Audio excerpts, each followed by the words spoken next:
दिन का उजाला किसी राक्षस के बड़े और काले साए से पराजित होकर गहरे अंधेरे में तब्दील होता जा रहा था। मैं डगमगाते कदमों से चलता हुआ घने जंगल के पगडंडियों से होता आगे बढ़ रहा था। चारों तरफ अजीब सी खामोशी थी, भयानक जंगल को पागल कर देने वाले सन्नाटे में मैं अब बिल्कुल तन्हा था। रह रहकर न जाने क्यों मुझे ऐसा क्यों महसूस हो रहा था, जैसे कोई धीमे कदमों से मेरे पीछे पीछे चल रहा हो, मानो जैसे मेरी धड़कनों में और तेजी सांसों में परस्पर होड़ लगी हो। एक दूसरे से आगे निकल जाने की आदत अब मेरी दिल की धड़कनें तेज सांसों को पछाड़ने लगी हो। जंगल में अभी तक किसी प्राणी की मौजूदगी के आसार नहीं दिखाई दे रहे थे। कोई जानवर, कोई पक्षी या हवा का झोंका जो पत्तियों को छेड़कर थोड़ी सी सरसराहट पैदा कर दे, कुछ भी तो नहीं था वहाँ। फिर मुझे अनजान सा खौफ क्यों महसूस हो रहा था, पता नहीं। मैं अपनी पूरी ज़िंदगी में से पहले कभी अंधेरे में इस प्रकार से जंगल में नहीं गुजरा था, लेकिन शायद अब मेरा लाल कोठी तक पहुंचना किसी चुनौती से कम नहीं था। क्या मैं सही दिशा में जा रहा हूँ? मैं खुद में ही बड़बड़ाया।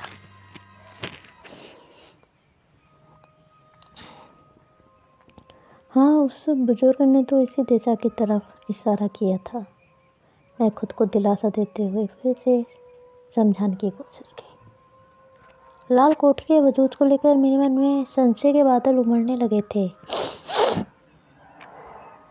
कहीं ना कहीं मुझे इस बात का भी खौफ लग रहा था कि यदि मैं लाल कोठी तक पहुंचने में भटक गया तो मेरा इसी जंगल से वापस जाना शायद इतना आसान भी काम नहीं होगा। अब कहीं ना कहीं मुझे अपने फैसले पर पछतावा होने लगा था, लेकिन मैं दिल ही दिल में ये फैसला कर चुका था कि कुछ भी हो जाए मेरे कदम लाल कोठी तक पहुँचे बिना थमने वाले तो नहीं थे। ये मेरा दृढ़ निश्चय था। तभी अचानक मैंने सामने जो दृश्य देखे, उसे देखने के साथ मेरे पाँव उसी स्थान पर जड़वत हो गए। मेरी आंखों की पुतलियाँ फैलने को विवश हो गई। मैंने देखा कि मुझसे कुछ दूरी पर एक सफ़ेद रंग का साया हवा में लहरा रहा था।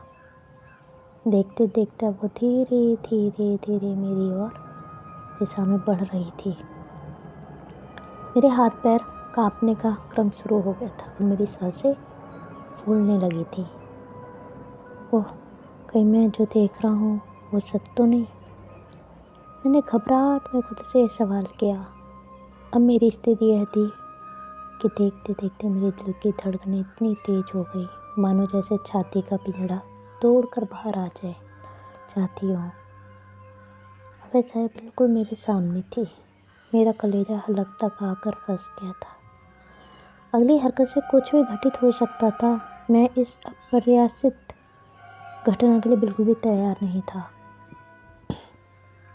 तभी ये साया मेरे करीब आई और बोली, क्या हुआ साहब, इतने खामोश क्यों हो?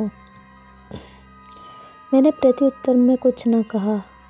उसने मेरी कलाई को ऊपर उठाया और चुटकी बजाती हुई बोली, कोई भूत वूत देख लिया क्या साहब? मैंने अपनी शहर में बची कुछ पूरी ऊर्जा इकट्ठी की और बोला, तो तुम कौन और यहाँ क्या कर रही हो? साहब, मैं लाल कोठी में काम करती हूँ। आपको इस तरफ आते देखा तो मैं आपको लेने यहाँ पहुँची। उसने बड़ी सहजता से जवाब दिया। उसके मुख से लाल कोठी का नाम सुनते ही मेरे दिल को अजीब सा सुकून मिला और इस बात की पुष्टि भी हुई कि वह कोई साया नहीं बल्कि जीती जागती युवती थी। उसने लालटेन को ऊपर उठाया और मुख के पास करती हुई बोली, तो चले साहब, यहीं रुकने का इरादा है? ये कहते हुए उसने अपने प्रकट होती हुई हंसी को अपने हाथों से ढककर रोकने की नाकाम कोशिश की। मेरी नज़र ऐसे ही उस युवती पर पड़ी, मैं ठगा सा रह गया। मैंने अपने जीवन में इतनी खूबसूरत लड़की नहीं देखी थी। मक्खन मलाई सी रंगत, फूलों सी मासूमियत, कजरारी आंखें और गुलाबी होंठ। हाँ हाँ, चलो ना, लालटेन तुम्हारे हाथ में है तो आगे तुम ही तो बढ़ोगे, मैंने जवाब देते हुए अपने भय को छिपाने की कोशिश की और उसके पीछे चल पड़ा। अभी कुछ दूर चला ही था कि तभी मेरे सामने एक काली बिल्ली रास्ता काट रही थी, जिसकी सफ़ेद हरी आँख मुझे घूर रही थी उसी पल। कहीं से कुत्तों के बिल्ली के रोने की आवाज़ें फिजा में घुलने लगी। मेरे जिस्म में खौफ की एक ठंडी लहर दौड़ गई। मैं उससे आगे निकलने की होड़ में उसके बाजू से होता हुआ आगे जा पहुंचा। दरअसल मैं उस बिल्ली को पार करके उसके आगे निकल जाना चाहता था। तभी उस युवती ने टोक दिया, साहब अभी आगे बढ़ना सही नहीं होगा। क्यों? सुना है कि यदि बिल्ली रास्ता काट जाए तो ये अशुभ संकेत होता है। वैसे भी वह आवाज़ सुन रहे हैं ना, कुत्ते बिल्लियों का रोना तो वैसे भी अशुभ माना जाता है। मैं इन दकियानुसी बातों पर विश्वास नहीं करता। आओ आगे बढ़े। ठीक है फिर चलिए। उसका ऐसा कहना ही था कि तभी वह बिल्ली उस रास्ते के ठीक बीचों बीच आकर खड़ी हो गई। मेरी नज़रें उसकी सफ़ेद और हरे रंग की पुतलियों से जा मिली। वह अपलक मुझे निहारे जा रही थी, जैसे मैंने आगे निकलकर कोई गुस्ताखी कर दी हो। तभी अगले पल उस युवती ने लालटेन आगे करके उस बिल्ली को डराने की कोशिश की। वह बिल्ली बिजली के झटके के साथ झाड़ियों की तरफ उछली और अंधेरे में कहीं गुम हो गई। साहब आगे बढ़ो, अब वह नहीं आएगी। उस युवती ने इस बात बड़ी गंभीर मुद्रा में कही, जैसे उसने सच कहा हो। ये लाल कोठी और कितनी दूर है? मैंने बात बदलने की कोशिश की। बस जो अगला मोड़ दिख रहा है ना, उसके सामने ही। उस युवती की बात सुनते ही मुझे राहत मिली। अगले कुछ क्षणों के बाद मैं लाल कोठी के सामने था। उसे देखकर लगता था जैसे अंग्रेजों के ज़माने का आधारभूत संरचना हो।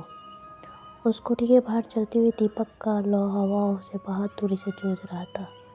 इस बात की गवाही दे रहा था कि वह जगह अब भी इंसानों के रहने लायक थी। मगर जैसे ही मैं उस लाल कोठी के अंदर आया, मैं एकदम से चौंक कर रह गया। वह बहुत साफ सफाई थी और चीज़ें बड़ी करीने से रखी हुई थी। वह बात अलग थी कि वहाँ रखी हुई वस्तु काफ़ी पुराने समय की प्रतीत हो रही थी। अब मैं उस लाल कोठी के एक कमरे में था। यह जगह उतनी भी खास जगह नहीं थी, परंतु एक रात गुजारने के लिए इतनी बुरी भी नहीं थी। अचानक मेरी नींद खुली तो मैं चौंक गया। उस कमरे के एक कोने में वह युवती खड़ी थी और मेरी तरफ एकटक देखे जा रही थी। मैं झटके से उठकर बैठ गया और उसे बुलंद आवाज़ में कहा, इस वक्त तुम यहाँ क्या कर रही हो? वो साहब यहाँ बिजली की समस्या है ना, तो मैं लालटेन नाम के कमरे में रखने आई थी। उसने बड़ी सहजता से जवाब दिया। मैंने देखा कि अब भी यही खड़ी थी। शायद उसके में कुछ और इच्छा थी, शायद वो बख्शीश के लिए रुकी हुई थी। मैंने उससे फिर पूछा, अब तुम जा सकती हो। साहब और कुछ चाहिए क्या? उसने दोनों पलकें उठाकर पूछा। गर्मा गर्म काफ़ी मिल जाए तो बात बन जाए, सारी थकान एक क्षण में रफू चक्कर हो जाए। मैंने अपने दोनों बाजू को खोलते हुए कहा। लेकिन उसे तो शराब बहुत पसंद थी, उस युवती ने हल्की मुस्कुराहट के साथ कहा। किसे? मैंने तपाक किया। था कोई ये कहते के साथ वह कहीं खो गई। लेकिन मैं जानना चाहता हूँ, मुझे उसकी इस बात में दिलचस्पी जाग गई। सब बताऊँगी साहब, पहले आपके लिए कॉफ़ी का तो इंतज़ाम कर दूँ। लेकिन इतनी रात में भला कहाँ से? यहाँ तो दूर दूर तक कोई घर नहीं है। उसे हैरत से पूछा। बस अभी आई साहब, यह कहते हुए सरपट एक दिशा की तरफ दौड़ पड़ी। ओह बेचारी मेरी कॉफ़ी के चक्कर में बिना लालटेन के ही चली गई। न जाने में अंधेरे का सामना करते हुए कैसे कॉफ़ी तक का सफ़र तय कर पाएगी। मैं उसके लिए थोड़ा चिंतित हो गया। यह कोठी गांव के बाहरी सीमा के बाद पड़ती थी।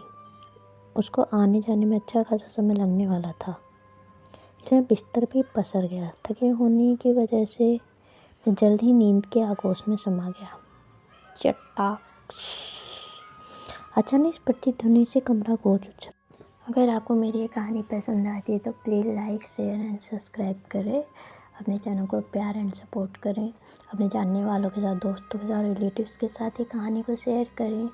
और मेरे जो न्यू सब्सक्राइबर हैं उनसे एक हम्बल रिक्वेस्ट है कि आप प्लीज़ पूरी कहानियों को सुनें and like, share and subscribe करें।